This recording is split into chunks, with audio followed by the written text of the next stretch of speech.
टंडो गुलाम हैदर का रिपोर्ट अली जान चांडियो। टंडो गुलाम हैदर तालके में सारियालो फसल लहण से वापारिन एक हट्टी कायम करे सारिन जो अघ 2600 रुपया करे छड़ियो। माउस्टर की आड़ में नाजायज़ कटौतियों करण ते आबादगारन जो मैन हैदराबाद बदीन रोड ते यूसी लखी एट मीरवाजी ऑफिस अॻियां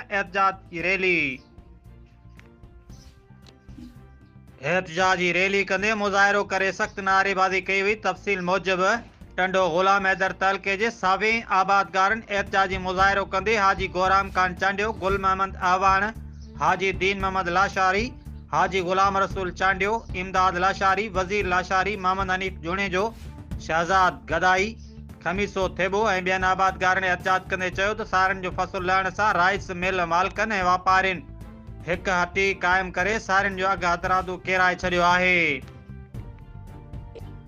जने त सारियाली फसल जी पोखाई ते असांजा वॾा ख़र्च थियनि था, ॿिच भाण दवाऊं महांगियूं मिलनि आहिनि ऐं सारिन जो फसल लहण शर्त वापारिन पाण मुरादो रेट मुक़रर करे छड़ियो आहे। जॾहिं त जनरल मार्केट में चांवर जो रेट वधी वियो आहे। असां आबादगारनि खे सारिन जो रेट नथो मिले, न ई वरी स्टार्ट commissioner Tando Ghulam Haider, deputy commissioner Tando Mohammad Khan notice वठण लाइ तैयार आहिनि।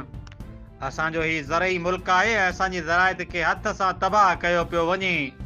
असां मुतालबो था कयूं वज़ीर आला सिंध साईं सैयद मुराद अली शाह ऐं आला क़यादत ऐं ज़रायत खाते जे आला ऑफिसरनि खां त नोटिस वठी सारिन जो रेट घटि में घटि बि 4000 मुक़रर कयो वञे।